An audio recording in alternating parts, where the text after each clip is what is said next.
பொதுமக்களுக்கு ஒரு அன்பான வேண்டுகோள். இது வந்து ஒரு விழிப்புணர்வுக்காக இந்த வீடியோ. கடந்த ஞாயிற்றுக்கிழமை பார்த்தீங்கன்னா 13/7/2025 பார்த்தீங்கன்னா, அந்த குடும்பத்தோட திம்பமலைக்கு போயிருந்தோம்.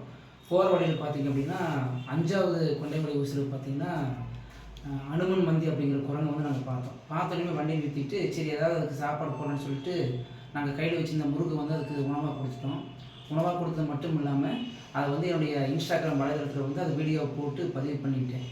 அதனால் பார்த்தீங்கன்னா இந்த வீடியோவுக்கு வந்து நம்முடைய வனச்சரக அலுவலர் பார்த்துட்டு என்னை வந்து ஆஃபீஸ்க்கு வந்து பாருங்கள் அப்படின்னு சொன்னாங்க. நானும் போனேன். அங்கே போன பிறகு பார்த்தீங்கன்னா அவங்க எனக்கு வந்து ஒரு எச்சரிப்பு கொடுத்தாங்க.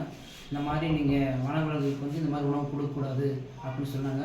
நீங்கள் உணவு கொடுக்குறதுனால அது என்ன செய்யணும்னா காட்டில் போய் இந்த மாதிரி உணவுகள் சாப்பிடாம நம்ம கொடுக்குற உணவு தான் எதிர்பார்த்து இருக்கும். அதனால் ரோட்டில் இங்கே 2 பக்கம் அங்கே இங்கே ஓடுறதுனால அதுக்கு உயிரிழப்போடு ஏற்பட்டுரும். அதனால் இதை தடுக்கணும் அப்படின்னா நீங்கள் யாரும் என்ன செய்யக்கூடாது, அந்த மலையில் பகுதியில் போகிறவங்க யாருமே இந்த உணவு வந்து விலங்குகளுக்கு கொடுக்கக்கூடாதுன்னு சொல்லிட்டு எச்சரிப்பு சொன்னார்.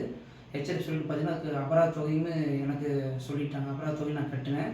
அதனால் பொதுமக்கள் வந்து நீங்கள் திம்பம் வழியாக நீங்கள் போனீங்க அப்படின்னா தயவுசெய்து யாரும் நீங்கள் விலங்குகளுக்கு உணவு வந்து கொடுக்காதீங்க.